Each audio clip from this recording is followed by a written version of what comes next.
J'ai grandi dans la pauvreté. Et quand je dis pauvre, c'est pauvre. J'étais sans abri. Mes parents m'avaient abandonné quand je n'étais qu'un enfant. Mon oncle avait réussi à m'élever lui-même, mais il est finalement mort quand j'avais à peine 13 ans. Je ne voulais pas être placée dans un foyer d'accueil, et certainement pas dans un orphelinat.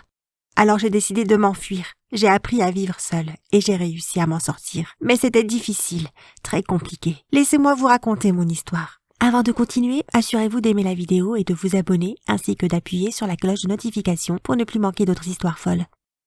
C'était difficile d'apprendre à survivre par mes propres moyens. Je n'avais que quelques biens et pas d'argent du tout. C'était aussi assez dangereux pour une jeune fille comme moi de vivre dans la rue. Mais j'ai appris à me défendre. Et très vite, j'ai fait partie d'une bande de sans-abri, et nous nous sommes tous occupés les uns des autres. J'étais intelligente, je savais comment manipuler les gens, et comment leur parler pour obtenir ce que je voulais.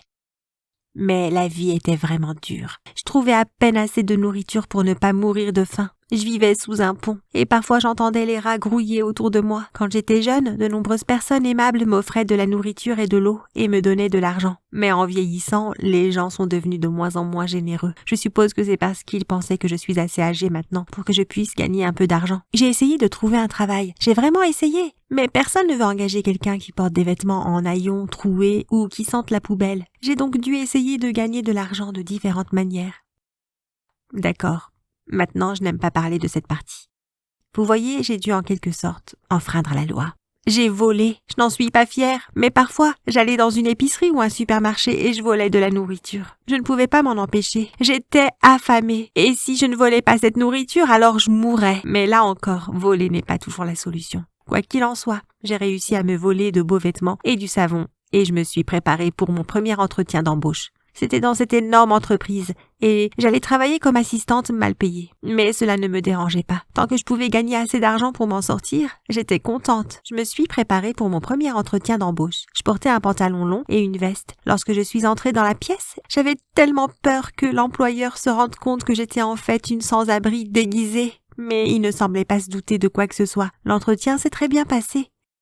Ils m'ont dit qu'ils m'appelleraient si j'obtenais le poste. Mais je n'avais pas de téléphone. Je leur ai donc demandé de m'envoyer un mail. Puis chaque soir, je me connectais à un ordinateur dans un cybercafé voisin, dont le propriétaire était un bon ami à moi. Il se fichait que je sois sans abri et me laissait utiliser l'ordinateur pour vérifier ma messagerie. Les jours ont passé et je n'ai pas reçu de mail. Je commençais à penser que je resterais sans abri pour toujours. Mais le 5e jour après l'entretien, j'ai reçu un mail de la société. Il disait « Félicitations, vous avez eu le poste. Veuillez vous présenter au bâtiment demain à 8 heures précises pour votre premier jour de travail. » J'étais tellement excitée. J'ai dit au propriétaire du cybercafé que j'avais obtenu le poste et nous nous sommes embrassés et nous avons sauté de joie. Puis je suis rentrée chez moi, ou plutôt dans la pile de carton que j'avais appelée chez moi. Et je l'ai dit à mes amis qui étaient aussi sans abri. Certains avaient l'air jaloux, mais beaucoup d'entre eux étaient si heureux pour moi. Enfin, j'allais gagner de l'argent. Le lendemain, je me suis préparée en portant les mêmes vêtements qu'avant et je me suis même assurée de me laver dans une rivière voisine pour ne pas sentir mauvais lors de mon premier jour de travail. J'ai marché jusqu'à l'immeuble car je n'avais pas de voiture et je ne pouvais pas me payer un ticket de bus. Alors j'étais un peu en sueur quand je suis arrivée. Mais le premier jour s'est bien passé. C'était vraiment facile. Tout ce que j'avais à faire était de remplir quelques feuilles de chiffres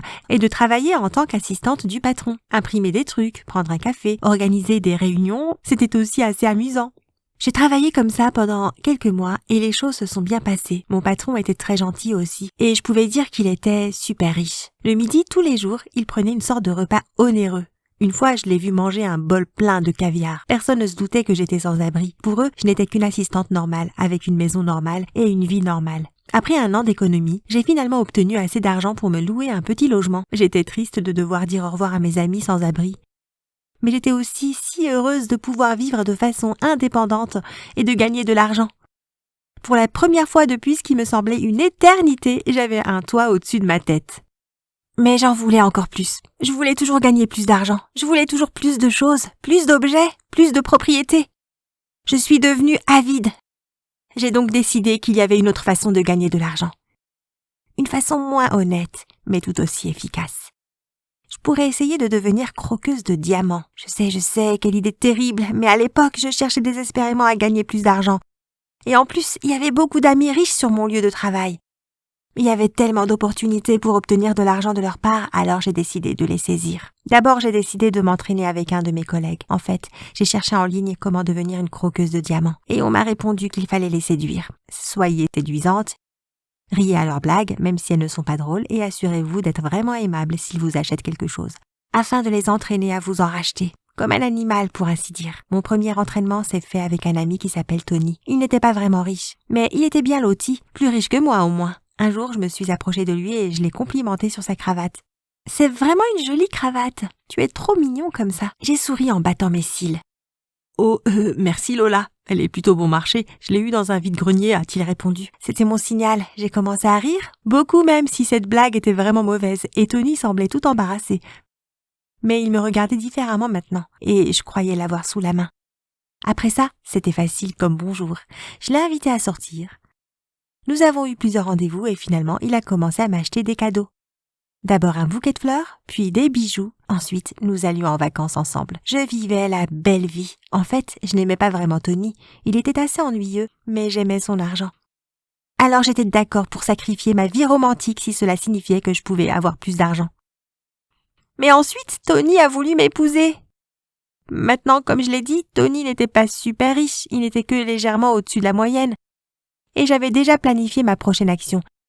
J'allais me lancer dans la plus grosse du lot, le plus riche des plus riches. Mon patron. Le truc, c'est que mon patron, Michael, avait déjà une petite amie à ce moment-là, donc j'avais besoin de mettre en place un plan pour les séparer. Et j'avais une bonne idée de la façon dont je pouvais faire ça. Vous voyez, la petite amie de mon patron et moi, nous ressemblons beaucoup. Nous avons les mêmes cheveux bruns, la même taille, les mêmes yeux noirs. Nos deux noms commencent par un L, le mien Lola et elle s'appelle Lily. Quoi qu'il en soit, j'avais créé un plan pour le faire accuser d'avoir trompé Michael. Et elle allait embrasser mon petit ami, Tony. Ça vous paraît déroutant?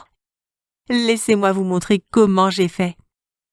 D'abord, j'ai installé une caméra dans une pièce de la maison de Tony pendant son absence. Ensuite, j'ai demandé à Tony de venir dans la pièce. Avant ça, Lily avait rendu visite à mon patron au travail et elle avait laissé sa veste derrière elle. Je l'ai volée et je la porte maintenant. Puis j'ai soudain embrassé Tony. Les caméras enregistrent tout. Après m'être assurée que j'avais pris suffisamment de photos, j'ai poussé Tony et je suis partie sans un mot de plus. Il était tellement confus. Mais je suppose qu'il était encore un peu étourdi par ce baiser soudain.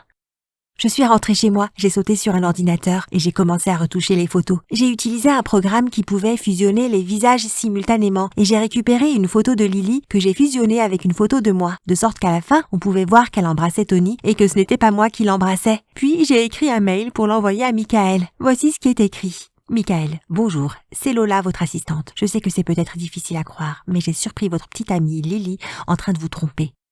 Vous vous demandez peut-être comment je le sais. Je le sais parce qu'elle me trompe avec mon petit ami Tony. J'ai joint quelques photos d'eux, s'embrassant. Je les ai surpris en train de s'embrasser quand je suis entrée dans la pièce et comme j'avais mon téléphone sur moi, j'ai immédiatement pris quelques photos comme preuve.